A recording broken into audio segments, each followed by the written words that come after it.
তো এই জাস্ট রাস্তায় আমার পেছনে ঝিলটা দেখো, এই ঝিলটা কিন্তু পড়বে, তোমরা এখানে দাঁড়িয়েও কিছুক্ষণ সময় কাটাতে পারো। দারুণ সুন্দর একটা অপূর্ব ঝিল, অনেকটাই বড়। এটা ফিশারি ডিপার্টমেন্টে, প্রচুর মাছ আছে।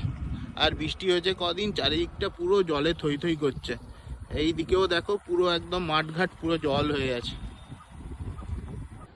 তো বন্ধুরা জাস্ট কাঁথির থেকে 13 কিলোমিটার দূরে এই সমুদ্র সৈকতটা। আর এটা হচ্ছে, তোমরা সবাই জানো আশা করি, বাঁকিপুর সমুদ্র সৈকত। তো দেখো পেছনে আমার মানে পুরো মানে এখানে বসার জায়গাগুলো পুরো দেখা যাচ্ছে, ধাপে ধাপ করা আছে। আর আমার ঠিক পেছনে রয়েছে সমুদ্র। অ্যাকচুয়ালি এগুলো তো দীঘা বা পুরীর মতো এত স্টেবল সমুদ্র নয় যেখানে জল সবসময় তোমরা কাছে পাবে। এখানে হচ্ছে কি, জোয়ারের সময় জল একদম চলে আসে একদম বিট অবধি, আর ভাটার সময় জল চলে যায়। তো এখন ভাটা হয়েছে, জল চলে গেছে, কিন্তু জোয়ার হচ্ছে, আস্তে আস্তে জল আসছে। তো চলো তোমাদের একটু সমুদ্রের কাছে গিয়ে তোমাদের দেখাই।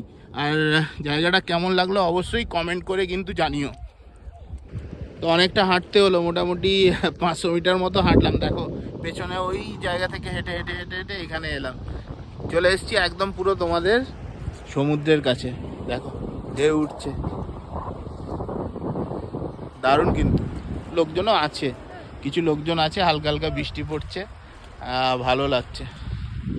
তো তোমরা অবশ্যই এসো। আর এই জায়গাটা কেমন লাগলো অবশ্যই কমেন্ট করে জানিও। আমার গত মানে লাস্ট ব্লগটাতে, যেটা আমি ওই শৌলার পাশে রঘু সর্দার বারে করেছিলাম, সবাই খুব ভালো ভালো কমেন্ট করেছো।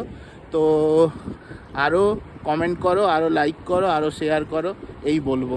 আর অবশ্যই জায়গাগুলো কিন্তু এসো।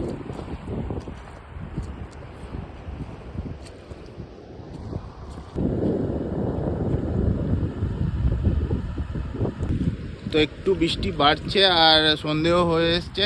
তো এখন আমরা বেরিয়ে যাব, একদম বাড়ি চলে যাব। তো তোমাদের কেমন লেগেছে অবশ্যই কিন্তু কমেন্ট করে জানিও। আর বেশি বেশি বেশি করে আরও শেয়ার, লাইক ও কমেন্ট করো।